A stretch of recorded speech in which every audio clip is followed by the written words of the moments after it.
Hey guys, and welcome back. This is ChosenArchitect, and today we're jumping back into some more Project Architect. So I hope you guys are ready.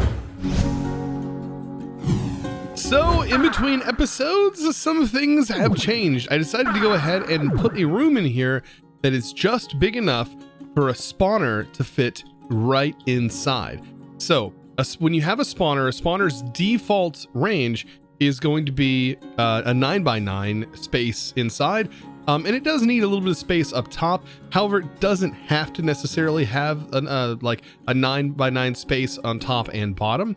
But for our case, this room should be big enough, and I should be able to get a spawner basically in line with this block right here in the center. But you may be wondering, how do you get a spawner of anything in this pack? Well, we're going to talk about that today. We're going to talk about how to get a basic spawner up and running, ways to convert the spawner and get it to do what we want it to do, and many other things to come, which is going to be super awesome. But first, you notice I am sort of starving. Yeah, I'm starting to take damage. And you guys are always after me about eating, right? So how about we make a gluttony charm, which is, I should have made it a long time ago. It just requires some cookies, some no-bake cookies. Do I even have cocoa? Please tell me I haven't found cocoa. What? Never mind. I was gonna make this. Not gonna make this today. Okay. So I don't have enough stuff for cookies. Apparently we can buy them from villagers. That's nice. Wow, I'm going to die. I thought I had cookies. Anyways, well, even though I can't do that, Sophisticated Backpacks, I better eat just a little bit. Sophisticated Backpacks has a way to auto eat. So let's see, let's do backpacks, because I can't spell sophisticated apparently, because I'm not sophisticated enough. But we do have these feeding upgrades right here. And really all we need is like the basic feeding upgrade. Do I even have melons? Oh my God, please tell me I have You're joking. I'm pretty sure I have at least at some point found a melon. Nope, I definitely have not found a melon. Can we convert a pumpkin? Yes. I'm pretty sure I have a pumpkin. Okay. So at least I can make this one item. So the Philosopher's Stone actually has some really interesting uses. One being that if we have this place down, I should be able to convert this into, there we go, a melon. How nice is that? Perfect. And we'll get that melon slice, glistening melon. Okay. So SOP, there we go, Sophisticated Backpacks. So yeah, this is just going to allow me to auto eat. Now, yes, I know Project E has the ability for me to do that, but early on, I'm not diving straight into Project E and making myself the charms and everything, other than the flight. So with my backpack, I can go ahead and open that up, and I have one upgrade slot, so I'll go ahead in the base tier, which is what I'm using, and I can choose to eat things like my EMC steak. So I can go ahead and put that in there, and we're going to set that to allow, and yeah. Anytime we need it, it should be able to consume the EMC steak because it is linked to us, basically infinite food that costs a little EMC. Also, I'm going to go ahead and get that sapling, by the way, as well.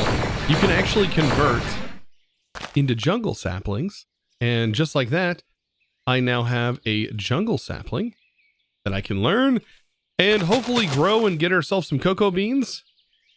Because, yeah, we will need brown at some point, and that's going to definitely be something we need. Bone meal. And did I get lucky and get a cocoa bean? It's very rare. The chance of actually getting it is pretty rare. I believe, if I get close here. Construct, I do have my axe, and I can just chop this whole tree down.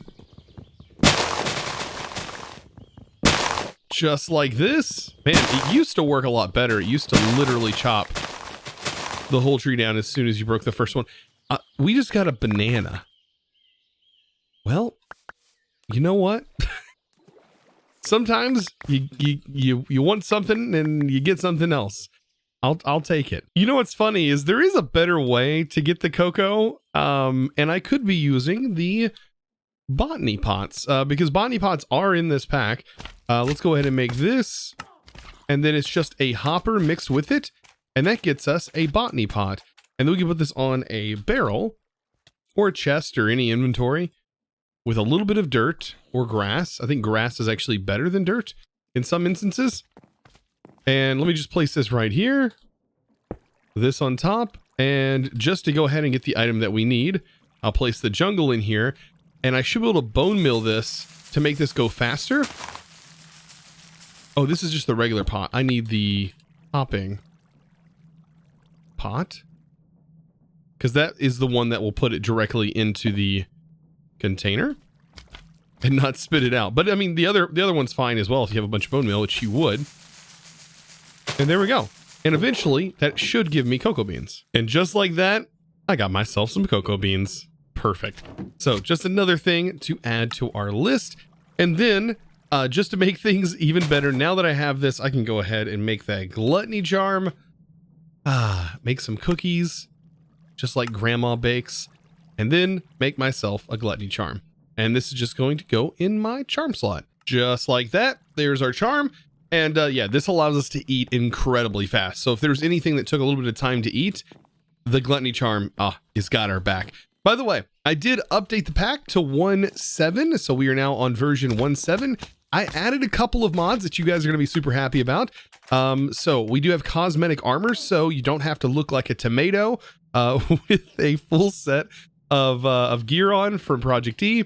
You can actually wear any type of armor and look however you want, or disable armor and not have to worry about it at all. It's actually really nice, even for me when it comes to recording. But I also added infinite range upgrades. So now refined storage will have infinite range in the overworld with your default one, and then a dimensional card will allow full cross-dimensional access to your network, which is fantastic. However, it is pretty power hungry, so keep in mind that it does consume quite a lot of RF to keep these things running, but you should be fine, especially if you have any sort of basic power generation. So now I bet you're dying saying, Chosen, I just want to know how to get the spawner. How do you pick up spawners? Well, there's several ways to pick up a spawner. Let me talk about a couple. Draconic has a way to pick up a spawner with Draconic cores.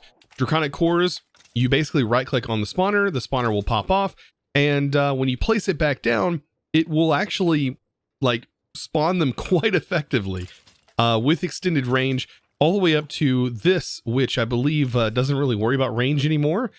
So if you want the best spawners, of course, using Draconic cores are the best way to do that. However, we haven't gotten into Draconic yet, so we're gonna be stuck with sort of a base spawner.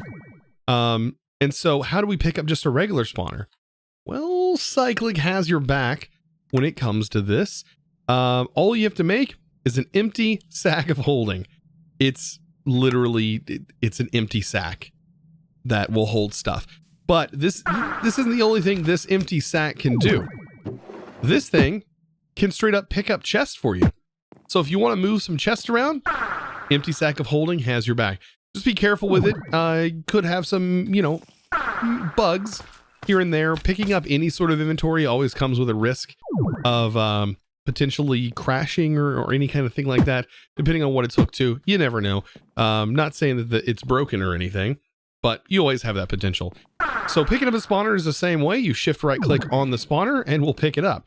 So we need to go find ourselves a spawner, and that means we need to pop into the nether and grab one. I'm just gonna grab a basic blaze spawner, but we can actually turn the blaze spawner, or should be able to turn the blaze spawner into any sort of spawner we want, really. But I think I'm just gonna leave it as blaze for right now. We'll see, because we can easily turn it into anything. We might as well test and see. You know what? I'm gonna head back, and I need to grab a couple of different things real quick once we head back in here. I love that we can go back and forth so quickly, and it's just flawless. We just need a swab. So let me grab a couple of swabs, because I'm gonna need a swab for a blaze, just in case we do change the spawner and I want to change it back. All right, so I need to find a fortress. So here we are at the Nether Fortress. Now I'm gonna quickly kill these blaze off, and then of course, well, actually I need to mob swab one of them, so I need to let another one spawn here. so I can grab it. But then, yeah, all we gotta do is pick it up with a bag of holding.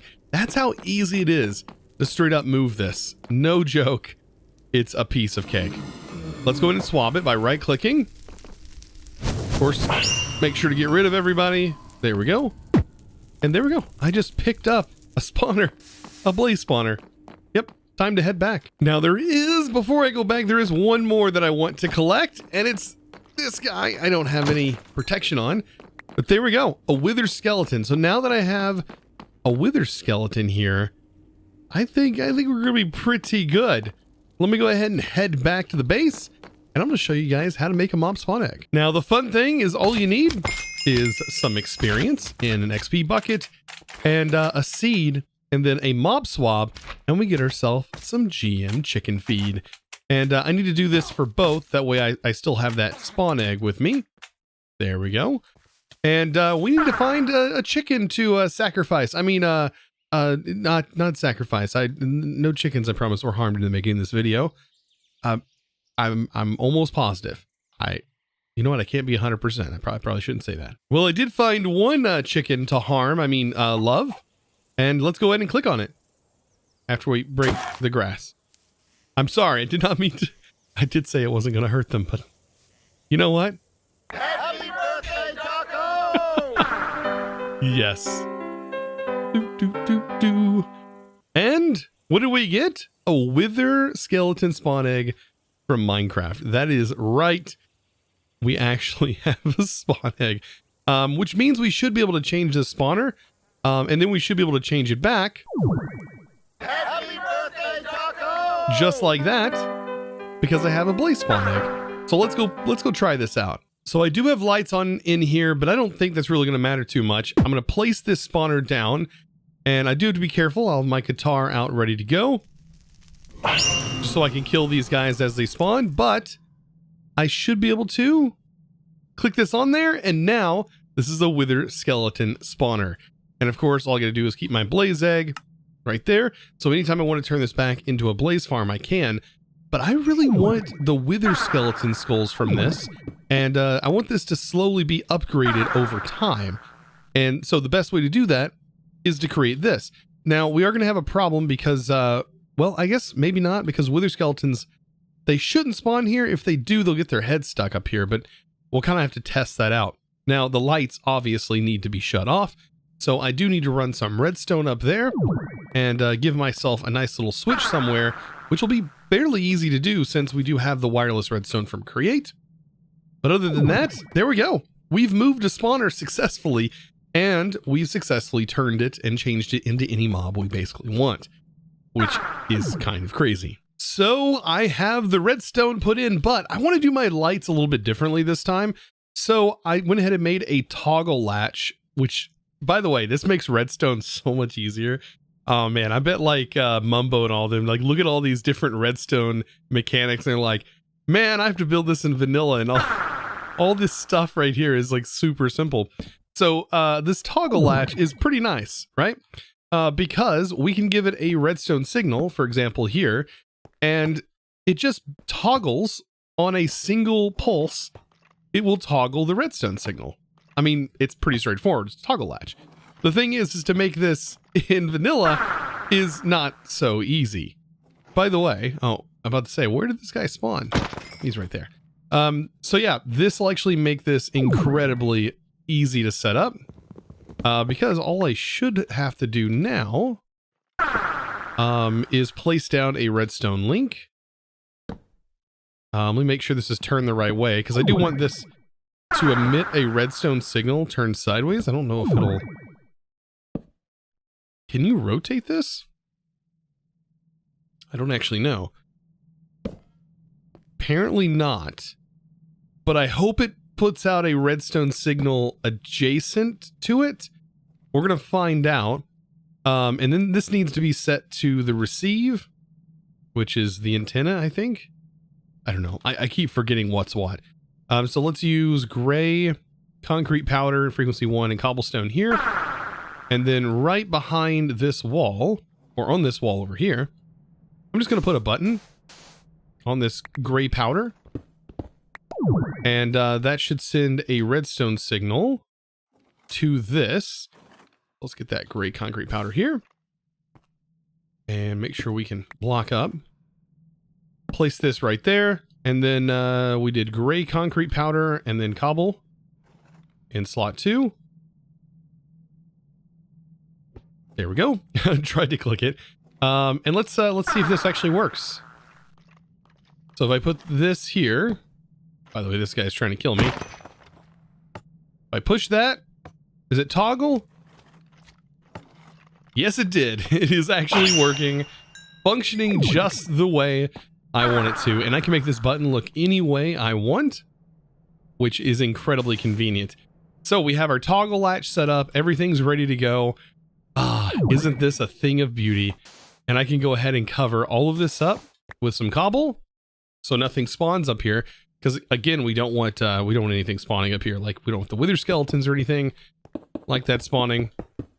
So I'm going to fill this all up and we should be good. So this works so good. I hit the button. Oh, and they start spawning. The lights kick off. I hit the button again and they kick on. Now, why do I have this spawner in the first place? Well, this isn't the only thing that's going to go in here. I'm actually planning on adding a little bit of cursed dirt and stuff in here again. And I want to be able to... Actually, I may not use cursed dirt. I think I'm going to use something else. So in Industrial Foregoing, there's actually a way that you can spawn mobs in using a thing called mechanical dirt. However, it requires liquid meat. We don't need a whole lot of it, but getting liquid meat is its own sort of thing. And this will be a way to sort of jumpstart it. And as soon as it has some liquid meat and some power, the mechanical dirt actually spawns mobs, and it does it really effectively. So just think of it as its own cursed earth, except for it's mechanical. So to do this, we first need to get the liquid meat, and to do that, we need a mob slaughter factory. Not a mob crusher. Can't really make that yet. We need advanced machine frames, which means we need pink slime, which, by the way, this actually generates. So let's go ahead and make a mob slaughter factory, and we're going to need an upgrade.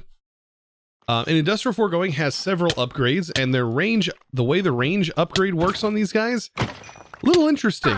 Not probably what you think. So by default, you'll have a range of 1. And so that means it expands out in a square. So this machine, by default, with its range, is 1 block here. So when it does an expansion of 1, it actually goes out here, I believe. So if I was to make a expansion 1 upgrade, by the way, I did go ahead and put some dark matter armor on because I was not going to die. But here's a tier 1. Let's go ahead and make that because I do have auto crafting set up for all of these. So there's a tier 1, and I'll show how the expansion works. Because it's pretty interesting. This is like good stuff to know. Notice how it went all the way out here. So now we have a 3x3. And so the next upgrade should be a 4x4 or a 5x5. So it should come out to this next level. So I believe the one we need is a tier 3 to cover this whole area. I think that's the one we need, which should be a 9x9, which should cover this whole section. We're about to find out. So let's throw that in there. Oh, nope, it's definitely not a 9x9. It is... Yeah, it's this one. Well, actually, no, cancel. Is it this one, or is it the tier 5? I thought it was the 4. I think it's the 4. Yeah, it should be 4 because you have the center block, and then when you go out 4 blocks. Wow. If anything, we're going to have a bunch of upgrades ready to go. Even I confuse myself. Oh my gosh. No, I have to go. Oh, no. This is the right one. But as you can see, I do have my machine set back. 1. So this would be the 9x9, but I do need to go up technically 1 more just to cover the space that I have, because I do want my machine to set back here. Which may seem weird, but I'm going to explain it here in a little bit, how this is going to work. Did it automatically craft it? That one seems to be having a crafting difficulties. Where did our upgrade go? Tier 5. Craft you up. There it goes. I must have not hit the button. So yeah, this is going to cover the entire area. Get that cleared up. And there we go. So this is now working perfectly. And so once we give this power, this is going to create two fluids. One is going to be pink slime, and the other one is going to be the meat. So I think the best way to do this is to grab a couple of jumbo tanks. These are massive tanks, by the way. Place them both on the sides. And we need to say, meat, you're going to go to the left. So push, pink, you're going to go to the right. That's probably the simplest way to split these up. And that's how I'm going to do this for now. Until we start making the mechanical dirt. So with this set up and my lights off, this is now producing pink slime. We have it powered, as you can see, and it's also producing that meat. So I need to take some of that meat once we get enough of it. Let's see, a bucket, because we actually don't need a whole lot of mechanical dirt. Let's see, mechanical dirt, industrial foregoing. How much does this actually use? So this uses 1 bucket to make this. So we're going to need about 9 buckets or so worth. But even getting 1 mechanical dirt in here is enough to start getting some different types of mobs spawning in. And I know this is like kind of going a little complicated and out of my way when I could do things a lot easier. But I do want to demonstrate and show this, which is, you know, what I love to do. I love to kind of show things off. So mechanical dirt. Let's go make a crafting recipe for this. I think it's going to be just easier to request once we get this going. And I'll say mechanical dirt. Even though it's kind of the oddball, my machines are not going to be set up to use this. This is just going to be temporary for this right here. So this machine right here is going to have this. Just a little temporary because this is going to be pink slime and eventually ether gas. And those all need to be separated. All right, so how much do we have in here? Because I'm going to have to stand. So we already have 3 buckets worth. That's crazy. So 3 buckets. And what I'm going to actually do is I'm going to put these 3 buckets inside here. We should have hopefully enough storage. No, I think our storage is actually capped out. So I'm going to grab a fluid cell. Throw that in there. Now I should be able to put these buckets in here. And so I can actually request the dirt. And I'll request 3 of them. And so we should get 3 of those out. Just like that. Look at that. That is fantastic.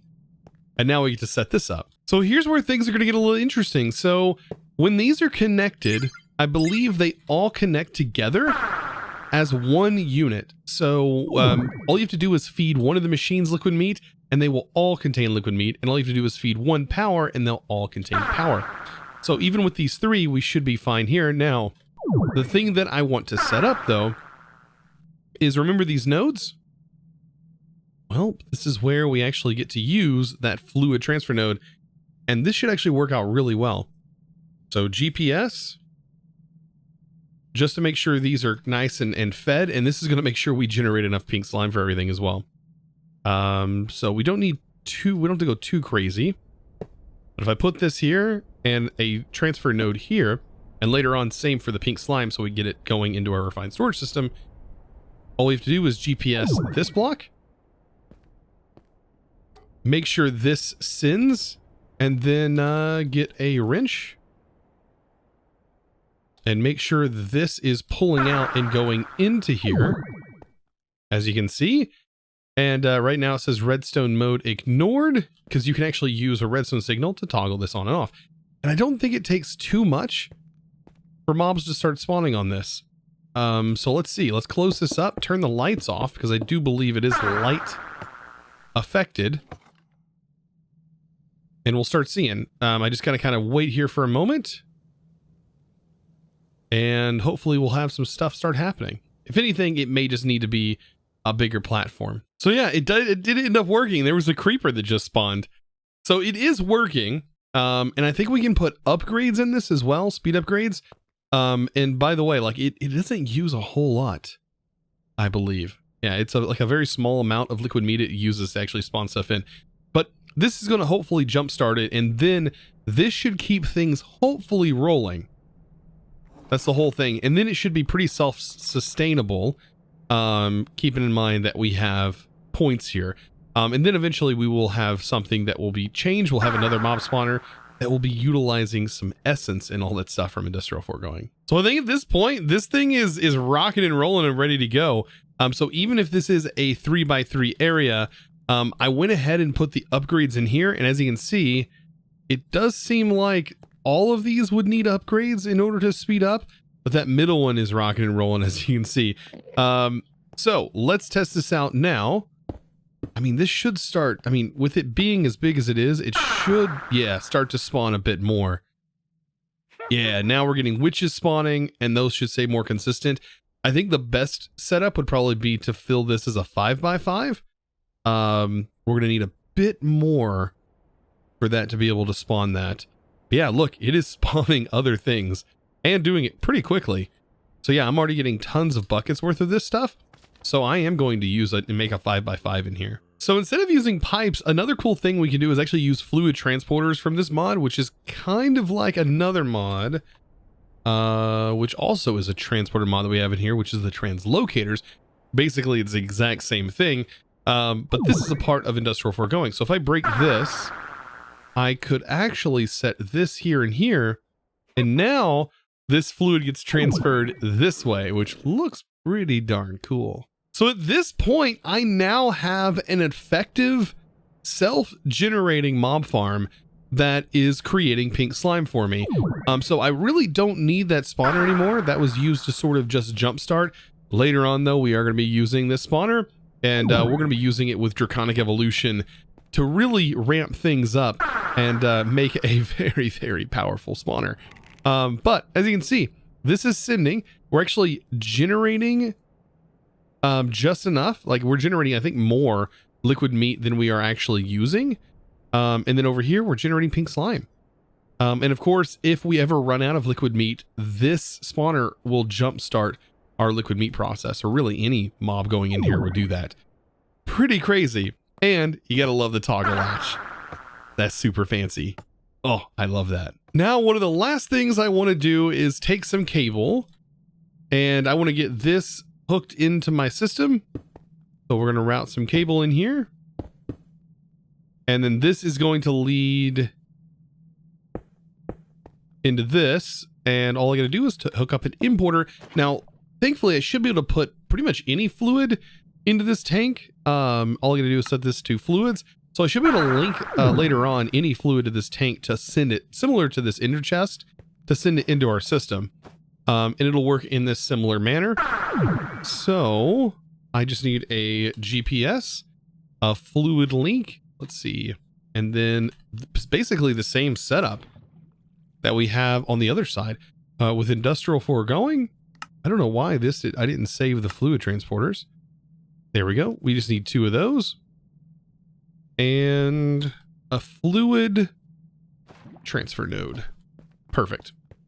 So this is going to send the pink over here. We'll hook that here and here. Make sure that's sending the pink slime over. And then all I have to do is link to this tank. And this is going to send to that tank. And of course, this will send into our system here. And now we have pink slime building up, which is exactly what I want to happen, which is perfect. Now, it does seem like our fluid cards are filling up pretty quickly. So we are going to have to probably next episode get into making some better fluid cards. That is going to be something that we're definitely going to have to work on. Well, guys, did you learn something new? If you did, let me know down in the comment section below. And while you're down there, be sure to let me know of anything you would like to see. And also, don't forget, if you are playing this mod pack, there is a place for you guys to post bug reports. All you got to do is go to the Curse Forge page, and there you will see an issue link. And all you got to do is click that. It'll take you to the Curse Forge, or it'll take you to my GitHub, where you can post issues there on the issue template. Be sure to follow those templates, as that allows me to keep track of things. And of course, if you'd like to see anything added in here, of course, that's a great place for you to put that as well. As I am continuing to try and update this pack, and of course, the only way I can do that is if I have something to go off of. So, guys, I hope you enjoyed. Of course, I do want to give a huge shout out, though, to the sponsor of today's video, And that is going to be a huge thanks to I'm Gnome. Thank you so much for your amazing support, by the way, over on the Discord, becoming a Discord premium member. And of course, guys, I would love to see you guys over on the Discord. All you got to do is go to discord.gg/ChosenArchitect. And of course, you can find me there along with all the amazing people. I believe I just checked. We are at 22,000 members strong. That just blows my mind. But anyways, guys, thank you so much for your amazing support. I will see you in the next episode. Be sure to click that subscribe button. If I could point, I would, but I can wave. I'd point. Click that subscribe button if you haven't already.